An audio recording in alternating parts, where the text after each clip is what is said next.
نیتوں کا حسن نہیں پہنچتا ہے. تو اللہ تبارک و تعالیٰ سے جب بھی سوال کیا جائے دنیا اور آخرت کی بہتری کا سوال کیا جائے. ایک لفظ ہے حدیث پاک میں جس کو عافیت کہتے ہیں. ترمذی شریف میں حضرت سیدنا عباس بن عبد المطلب رضی اللہ تعالیٰ عنہ آپ کی روایت موجود ہے. فرماتے ہیں میں نبی پاک صلی اللہ تعالیٰ علیہ وسلم کی خدمت عالی مرتبت میں حاضر ہوا تو میں نے عرض کی یا رسول اللہ صلی اللہ تعالیٰ علیہ وسلم مجھے ایسی چیز بتائیں جو میں اپنے رب سے مانگوں. چیز مانگنی ہوتی ہے نا، بعض اوقات موقع ملتا ہے تو کئی دفعہ انسان امتحان میں آ جاتا ہے. کیا مجھے موقع مل گیا ہے، مجھے کہا گیا کچھ مانگ لو تو بھلا میں کیا مانگوں. حضرت عباس بن عبد المطلب رضی اللہ تعالیٰ عنہ نبی پاک علیہ السلام کے پیارے چچا جان ہیں، عرض گزار ہیں یا رسول اللہ صلی اللہ علیہ وسلم مجھے بتائیے میں اپنے رب سے مانگوں تو کیا مانگوں. تو حضور نے فرمایا رب سے عافیت مانگو. کہتے میں کچھ دن رکا، کچھ دنوں کے بعد پھر حاضر بارگاہ ہوا اور عرض کی یا رسول اللہ صلی اللہ تعالیٰ علیہ وسلم مجھے بتائیے میں اپنے مالک سے مانگوں تو کیا مانگوں. تو حضور نے پھر فرمایا اللہ سے مانگنا تو عافیت مانگنا. بزرگ فرماتے ہیں یہ عافیت کیا ہے؟ عافیت یہ ہے کہ یا اللہ ظاہری پریشانیاں، باطنی پریشانیاں، اے اللہ ظاہر کے میل کچیل بھی دور ہو جائیں، باطن کے بھی دور ہو جائیں. اے اللہ ہر معاملے میں، ہر آزمائش میں، ہر دکھ میں ہمیں تیری پناہ نصیب ہو جائے. یہ عافیت ہے. اور صوفیہ کرام فرماتے ہیں عافیت سے بڑی نعمت کوئی نہیں اگر کسی کو میسر آئے تو. عافیت سے بڑا حسن کوئی نہیں اگر کسی شخص کو یہ نصیب ہو جائے. اور ایک اللہ والے نے تو ایک اور بڑا خوبصورت ترجمہ یہاں کیا ہے.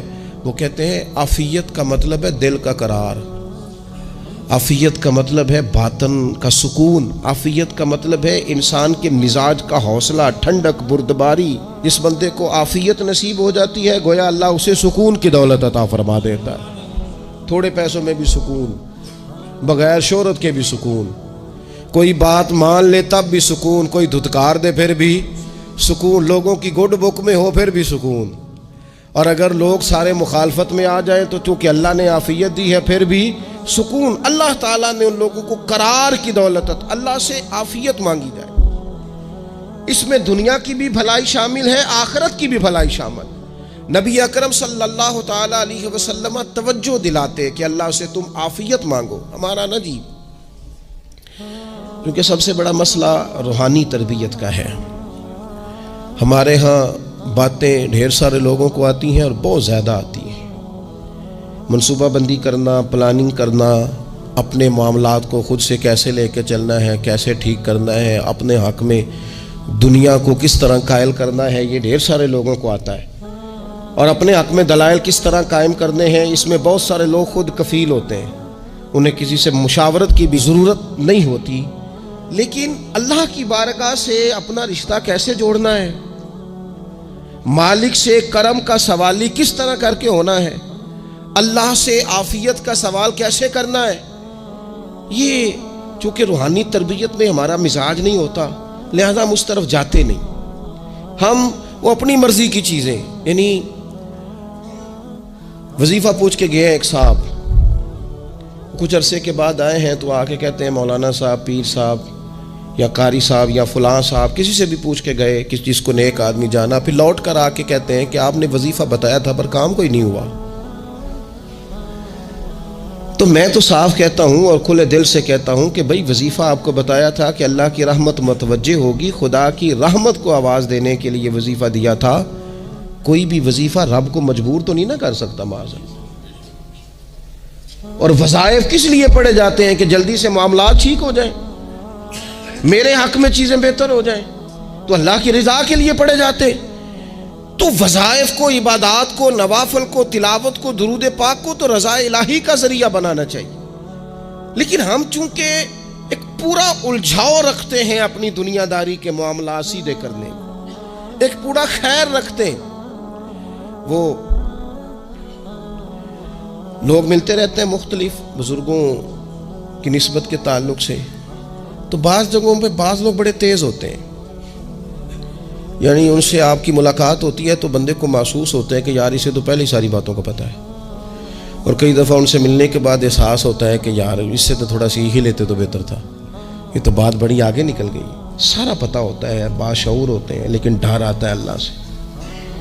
اتنا باشعور آدمی، سمجھدار، پنچایت، پریا، لوگ، دین، دنیا سارا پتہ ہے، نماز کا ٹائم آ گیا تو وہ چھپتا پھرتا ہے۔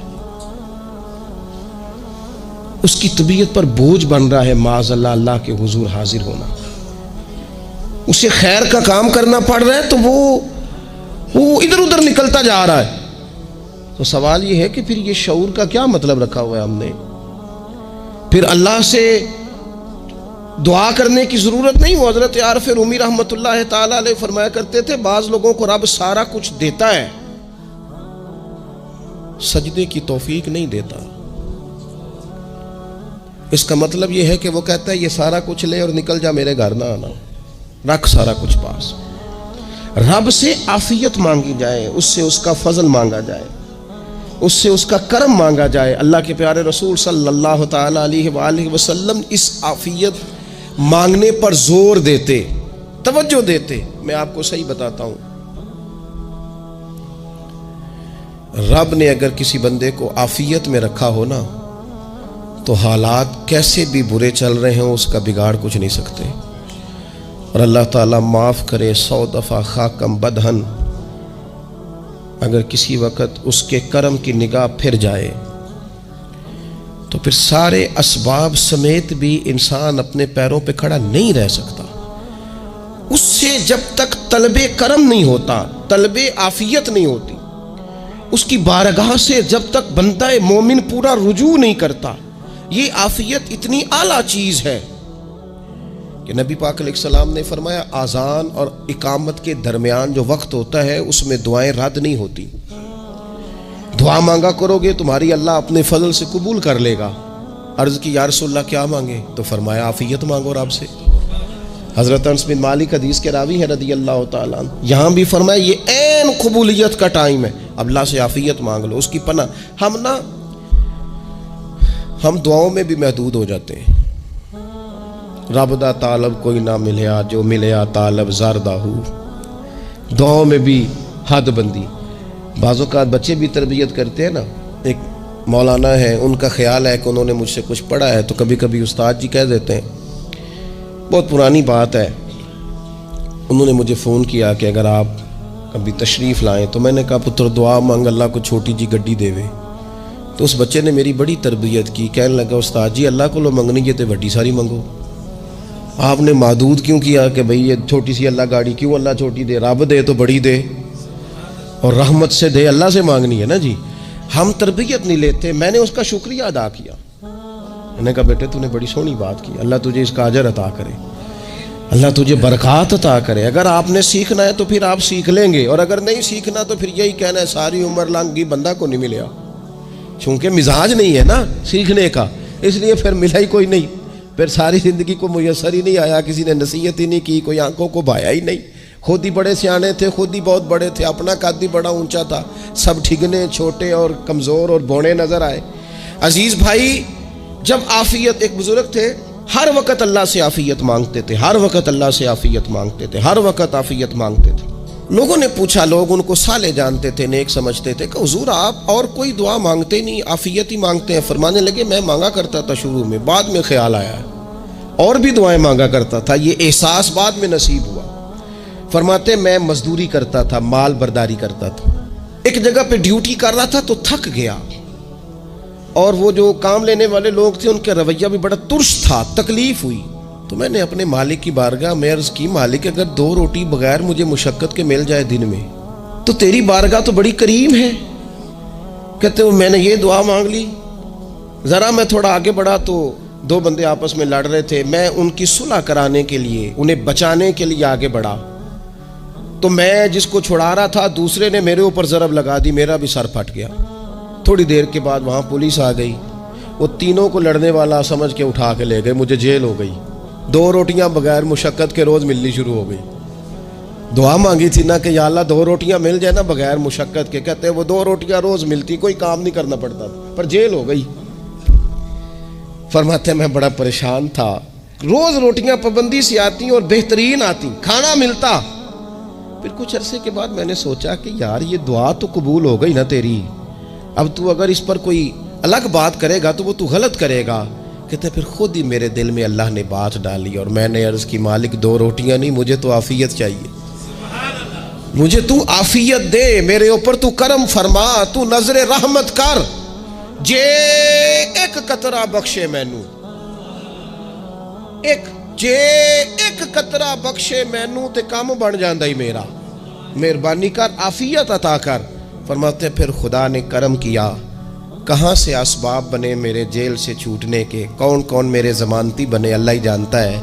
فرماتے ہیں دروازے بھی کھل گئے، رزق بھی ملتا ہے، صحت بھی میسر ہے، سجدہ بھی کر لیتا ہوں، سویرے تلاوت بھی کرتا ہوں، شام کو مدینے والے کی بارگاہ میں رج کے درود و سلام بھی عرض کرتا ہوں، میں ممکن ہوتا ہے تو کسی غریب کی داد رسی بھی کرتا ہوں۔ اب سمجھ آئی ہے، ربنا آتنا فی الدنیا حسنۃ وفی الآخرۃ حسنۃ وقنا عذاب النار۔ اب سمجھ آئی ہے رب سے جب بھی مانگنا ہے عافیت ہی مانگنی ہے، اس سے کرم مانگ۔ ہم نے محدود دعائیں رکھی ہوئی ہیں، محدود، وہ جی فلانا کام میرا ہو جائے تو بھئی وہ ایک ہو گیا، اس کے بعد پھر نئی ٹینشن بن جائے گی، نہیں میں جی بچوں کی شادی کر لوں جی پھر میں فارغ ہوں۔ آپ شادی کر کے دیکھیں، لاگو پتہ جائے گا کیسے فارغ ہوتے ہیں۔ آپ یہاں رکتے کیوں ہیں؟ آپ خدا سے عافیت کیوں نہیں طلب کرتے؟ اس کی بارگاہ سے وہ کیوں نہیں مانگتے کہ جو ایک قطرہ ملے تو دنیا اور آخرت کے سارے کام ہو جائے؟ اس سے اس کی رحمت کا سوال کرے، اس سے اس کے کرم کا سوال کرے۔ اللہ کی بارگاہ میں بھی حاضر ہونا اور جچی تلی اور جناب ناپ تول کر اور محدود چیزوں کا سوال کرنا، مالک سے مانگے، اور وہ جب دیتا ہے تو دیتا بھی بے حساب ہی ہے، وہ جب عطا کرتا ہے تو کرم کے دروازے کھول کے عطا کرتا ہے، ورنہ تو ایک الجھن سے انسان نکلتا ہے دوسری میں الجھ جاتا ہے، ایک گتھی کو سلجھاتا ہے۔ پھر اقبال رو پڑے تھے، کہنے لگے میں عقل کی گتھیاں سلجھا چکا ہوں، یا رب مجھے صاحب جنوں کر دے۔ اللہ یہ بڑا میں نے ہیر پھیر دیکھ لیا، مجھے دیوانہ بنا، اب مجھے جنون ہو، اب میں کسی کے لیے رویا کروں، اب میں کسی کی یاد میں تڑپا کروں، اب میں رات کسی کے لیے میری آنکھیں بیدار رہیں۔ یہ بڑی ہو گئی دنیا داری، عقل کی گتھی حالانکہ نہیں سلجھتی، پر اقبال کہتے ہیں عقل کی گتھیاں سلجھا چکا ہوں، یا رب مجھے صاحب جنوں کر دے۔ اور پھر کہنے لگے بجھی عشق کی آگ اندھیر ہے، اب یہ مسلمان نہیں یہ خاک کا ڈھیر ہے، تو مٹی بن کے رہ گیا کیا؟ کہاں اپنی ساری توجہات کا قبلہ کس چیز کو؟ میرے عزیزو اللہ سے عافیت۔ نبی پاک علیہ الصلوۃ والسلام نے ایک شخص سے پوچھا کیا دعا مانگ رہے ہو؟ تو اس نے کہا یا رسول اللہ میں اللہ کی بارگاہ میں صبر کا سوال کر رہا ہوں۔ تو حضور فرمانے لگے صبر تو مصیبت پر ہوتا ہے۔ یا رسول اللہ پھر کیا مانگوں؟ آپ ان جملوں اور لفظوں کی گہرائی کو سمجھیں، صبر کے لیے تو پہلے مصیبت آئے گی پھر صبر آئے گا، تو یا رسول اللہ کیا مانگوں؟ فرمایا تو رب سے عافیت مانگ۔ مانا کیا ہے؟ مصیبت آئے کیوں؟ اللہ تجھے اپنی حفاظت کے حصار میں لے لے، وہ وقت ہی کیوں آئے کہ جب تیری طبیعت الجھ جائے، جب تو پریشان ہو جائے، جب تو تو اللہ سے عافیت مانگنا۔ جب تو عافیت مانگے گا تو اگر کبھی مشکل آئے گی بھی نا تو خدا پھر اپنے فضل سے مشکل سے نکلنے میں رستہ بھی بڑی جلدی عطا فرمائے گا اور تیرے اوپر فضل فرمائے گا۔ اگر عافیت، یہ جو ہم نبی پاک کی امت ہے نا، تو یہ ہمارے گرد اللہ کے فضل اور اس کی رحمت کا حصار ہے، یہ حصار ہے ہمارے گرد۔ وہ درویش نے کہا تھا نا کہ کروں شکر کتنا اور کروں فخر کتنا کہ تیرے کرم نے مجھے فائز المرام کیا، دیکھو بنا کے سید عالم کا امتی مجھ کو گناہ سے پہلے ہی بخشش کا انتظام کیا۔ ابھی میں نے غلطی کی نہیں لیکن مجھے حضور کا غلام بنا دیا، بخشش کا بندوبست پہلے ہو گیا۔ اپنے مالک سے، بیمار بھی اس سے عافیت مانگے، مقروض بھی اس سے عافیت مانگے، بے اولاد بھی اس سے عافیت ہی مانگے، صاحب اولاد بھی اس سے عافیت ہی مانگے، جو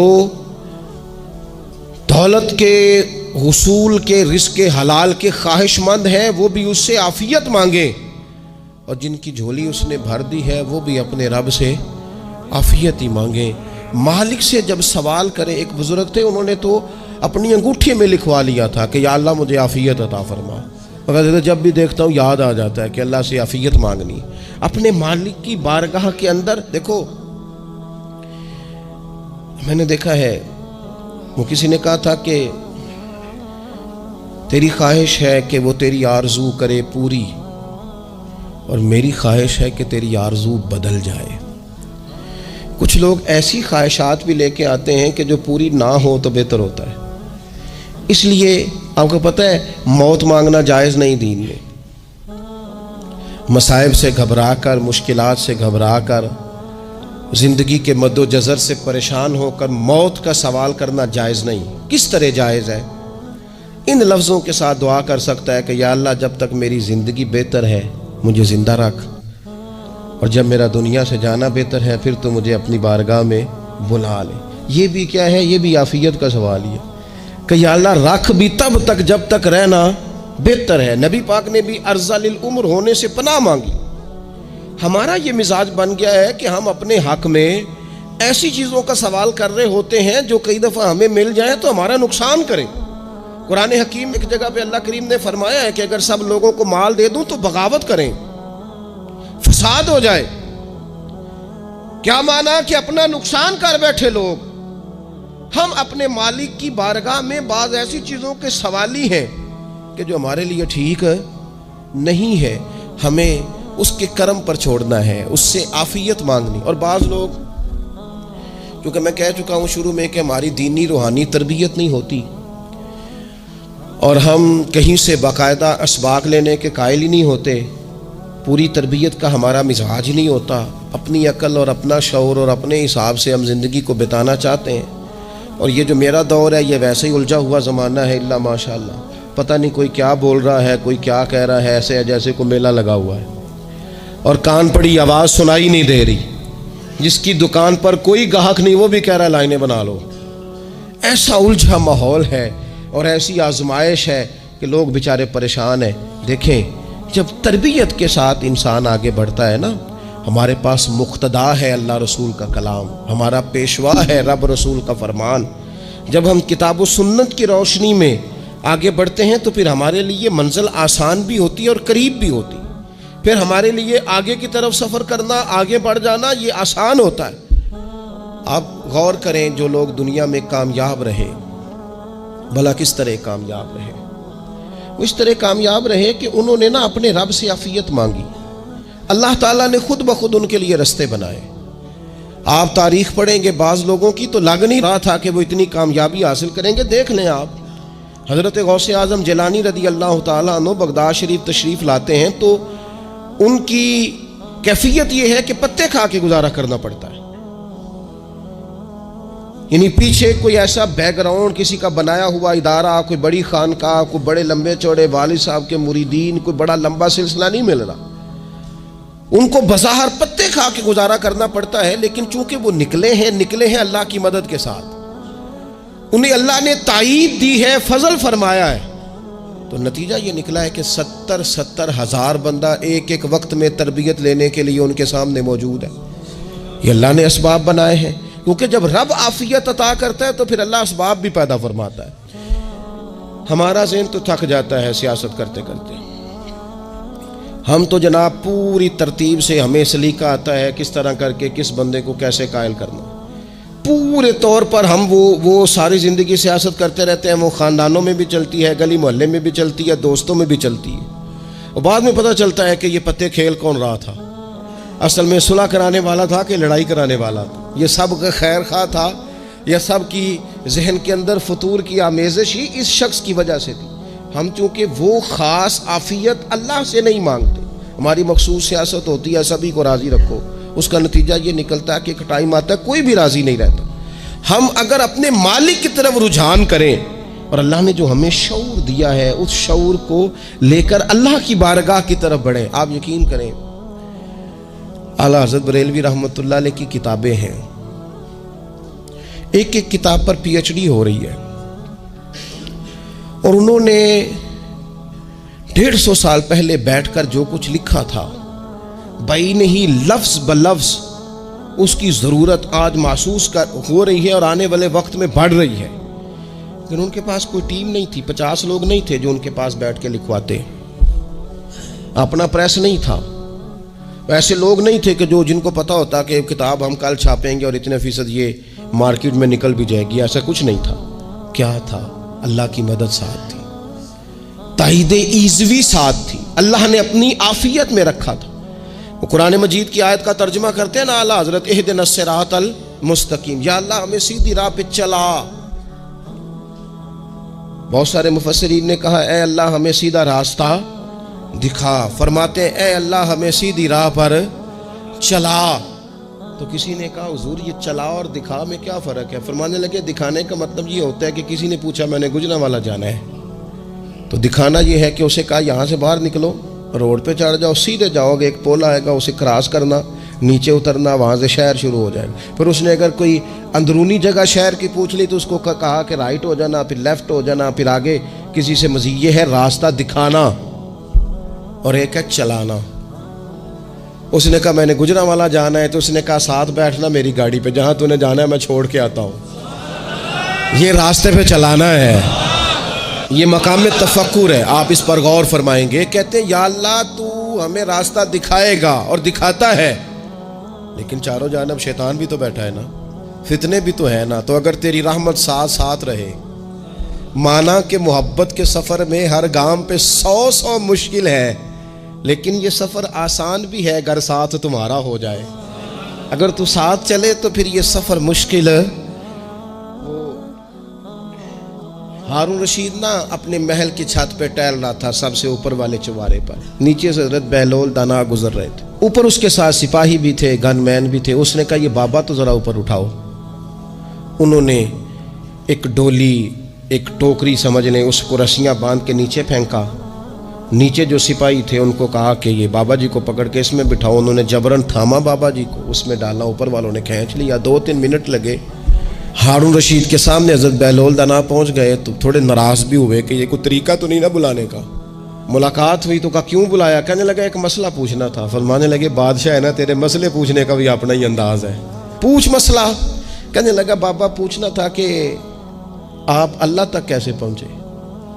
حضرت بہلول دانا چپ کر گئے۔ 2-4 منٹ کے بعد کہنے لگے جس طرح ابھی زمین سے تیرے تک نہیں پہنچا، بالکل اسی طرح پہنچ گیا ہوں رب کریم کی بارگاہ تک، اور وہ بھی جو اس نے کرم فرمایا ہے، ورنہ میں تو نہیں سمجھتا کہ میں پہنچ گیا، وہ بھی اگر تیری خوش گمانی ہے۔ ہارون رشید کہنے لگا مجھے سمجھ نہیں آئی۔ فرمانے لگے تو بادشاہ جو ہے اتنی جلدی کیسے سمجھ میں آئے گی تجھے بات؟ فرمانے لگے اگر میں تجھ سے ملنا چاہتا نا تو میں ایک درخواست لکھتا، پھر کسی وزیر سے سفارشی سائن کراتا، پھر وہ جمع کراتا، پھر مجھے ٹائم ملتا کہ فلاں دن فلاں تاریخ فلاں ٹائم آ جانا، پھر آ کے میں لائن میں لگتا۔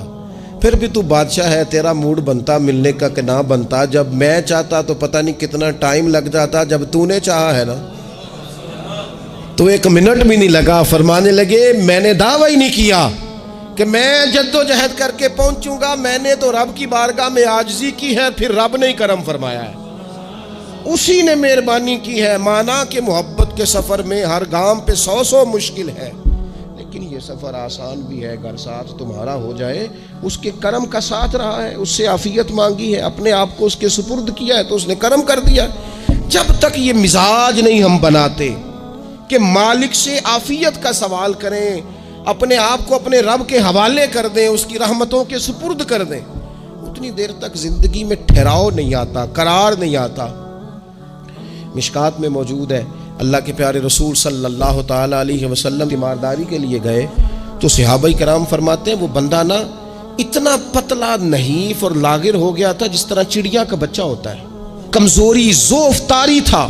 تو محبوب کریم نے اسے دیکھا تو بڑے کریمانہ انداز میں کریم فرمانے لگے تو کوئی دعا نہیں مانگتا، تو عافیت نہیں مانگتا اللہ سے؟ عرض کی یا رسول اللہ صلی اللہ تعالیٰ علیہ وسلم، میں نے اپنے رب کی بارگاہ میں عرض کی ہے مالک قیامت کا عذاب بڑا سخت ہے، میں نہیں برداشت کر سکتا، تو نے اگر مجھے کوئی سزا دینی ہے تو یہیں دے لے، قیامت کو نہ دینا۔ تو کہتے ہیں محبوب فرمانے لگے سبحان اللہ، او خدا کے بندے تو رب کی سزا دنیا میں بھی نہیں سہ سکتا، اللہ سے یہ بھی سوال نہ کر، تو رب سے کہہ ربنا آتنا فی الدنیا حسنۃ وفی الآخرۃ حسنۃ وقنا عذاب النار۔ تو رب سے دنیا میں بھی حسنہ مانگ، بھلائی مانگ، تو آخرت کے لیے بھی بھلائی مانگ، تو اس سے عافیت کا سوال کر۔ تو نے یہ سوال کیوں کیا؟ عرض کی یا رسول اللہ کرم ہو گیا ہے، مجھے سمجھ آ گئی ہے، اب میں اسی طرح ہی کروں گا۔ عزیز دوستو، ہم کہاں سہ سکتے ہیں؟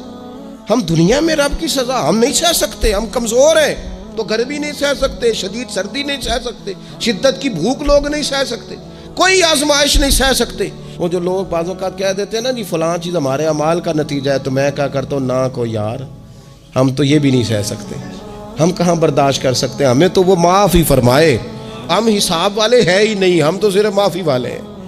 ہم سے نہ حساب پوچھے، اس نے حساب پوچھا تو پھر تو بڑی مشکل ہو جائے گی، اگر اس نے حساب پوچھا تو بڑی رسوائی ہو جائے گی، اگر حساب پوچھا تو مشکلات سامنے دکھائی دینے لگ جائیں گی۔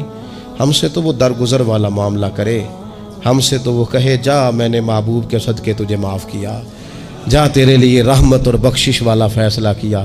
وہ کوئی سبب، اس کی رحمت کسی سبب کو دیکھ لے اور درگزر کر لے۔